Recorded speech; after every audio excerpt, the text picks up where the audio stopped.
Hey everybody, welcome back to the channel. Today I wanted to talk about the issue that's been going on with Google and Project Veritas and all of the drama surrounding it. There are a couple of great videos out today, one by Geeks and Gamers and the other by The Quartering. That cover this topic, and I think it's super important and lots more people need to be talking about it. So if anyone hasn't heard, Project Veritas came out with a series of basically undercover videos where they were talking to staff at Google who were explaining how they essentially soft censor conservative viewpoints. And so they were talking about how they use the algorithms and sort of customize those algorithms with sort of blacklists and make sure that video content from people that they don't agree with are either seen less or not seen at all. And they acknowledged that they were out to make sure that Trump doesn't get reelected in 2020. Insane stuff, and stuff that most people on the, I guess, conservative side, you don't even have to be conservative to have noticed or caught wind of all of the controversy going on around how YouTube and Google handles their technology. But it's just super frustrating. And on top of it, Google posted, I guess, on Twitter today, Jeremy at Geeks and Gamers was covering this, that they posted that they've had a lot of questions about this issue, and they were clarifying that they apply their policies fairly and without political bias, and that all creators are held to the same standard.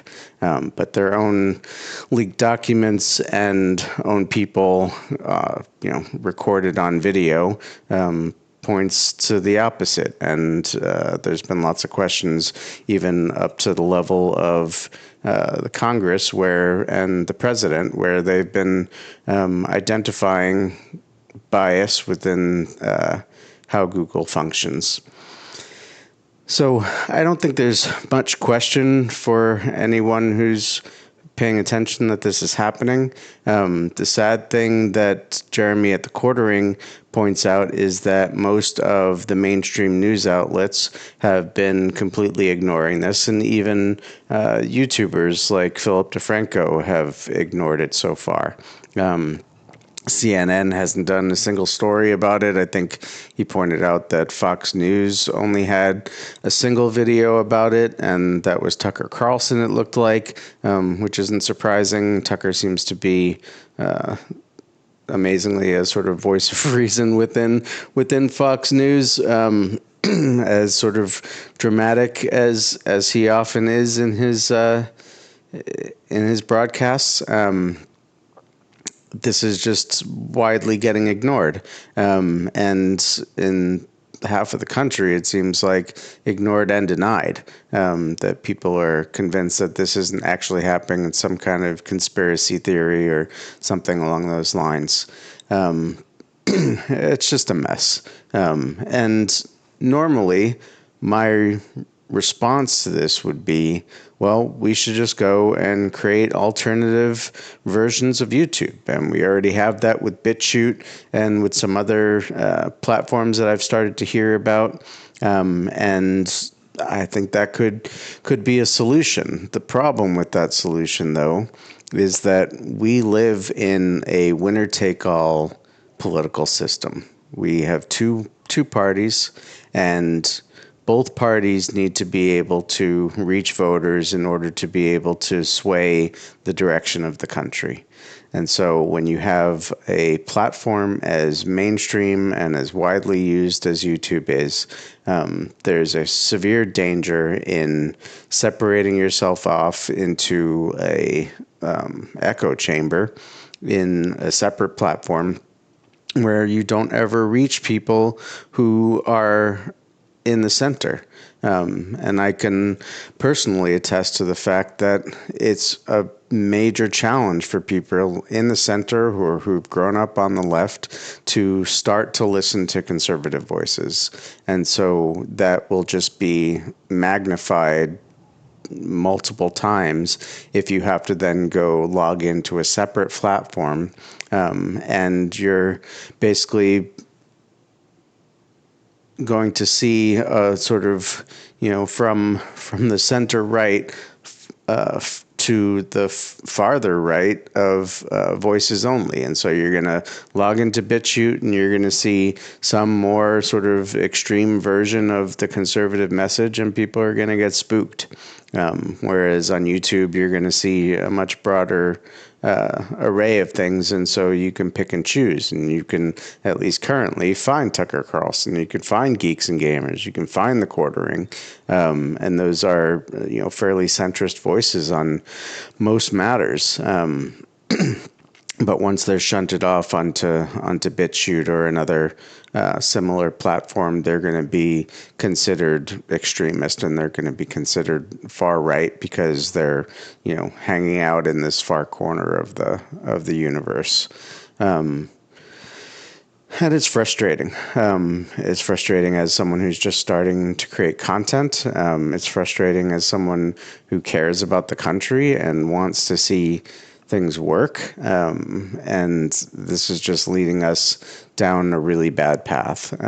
Black Pigeon Speaks had a video on this and talked about how, if you don't have avenues for people to discuss disagreements and come to some compromise or some solution, then you're going to end up with people fighting. You're going to end up with a lot worse outcome and a lot more likely to end up with violence between differing sides, because there's no way for them to actually sit down and have a discussion. And I don't know within the current framework what the solution is. My general approach to this and to our sort of current cultural and political situation is, I think in reality, we need to somehow balkanize and separate.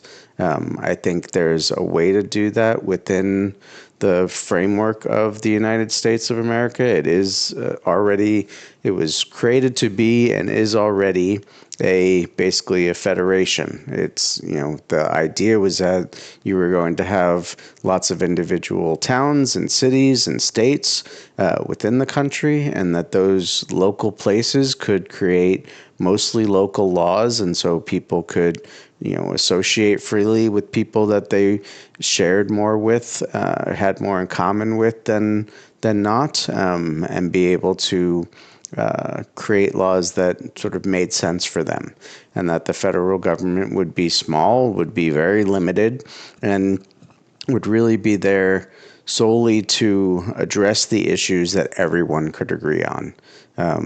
Could keep the country safe, could keep things like free speech and, courts that operated reasonably and things along those lines. And so I really think if we want to stay together as a country, we need to go back to that model, because this idea that you have, 300 plus million people and that they are pretty evenly split, but widely divided. You have people with very different views between the two groups within the United States. And the idea that 52% of the country is going to decide what the laws are like, and that once laws are in place, it becomes super difficult to change them, isn't functional anymore. I saw an article just today in the local paper that the Department of Business Regulation was looking for advice from individual business owners on how to reduce local regulations. They were able, I'm not sure what the time frame was, but they were eliminating like 30% of regulations that were on the books, which is insane. Like if you can, within the course of a couple of years, just get rid of 30% of your local regulations, it suggests that it's been way too long since things were cleaned up. And I feel like that's where we're at as a country. We have way too many laws right now. They've been built up and built up over time. And it's basically like someone who's been living in a house for 60 years and hasn't thrown anything away in all that time. They just keep accumulating and accumulating stuff. Basically, we're a law hoarding country, and we need to fix that.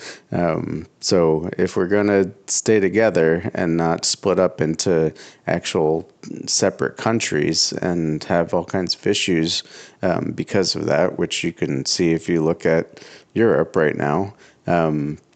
We need to go back to this concept of having a small central government and allow people to move around, to find places to live that they're able to live with people who are similar to them, to not constantly be judging people for that and calling them racist or calling them sexist or whatever it is, and allow people to live the way they want to live.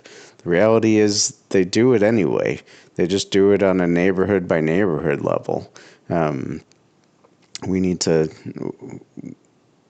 acknowledge and accept that, and actually accept people the way they are, and actually allow for everyone to express themselves as they want to, and limit it when it comes to actually being violent. If someone is oppressing somebody, if someone is being violent against somebody, then we can step in. But otherwise, we need to allow people to follow their own paths. So I think I'll cut it off there for today. It's been a crazy day in terms of the news around this Google piece. Unfortunately, they're not the only ones, or they're just the only ones in the news at the moment. But as always, would appreciate comments. Would definitely invite any response videos if you have alternative viewpoints. If you have other solutions in mind, would definitely love to hear them. Thanks for listening.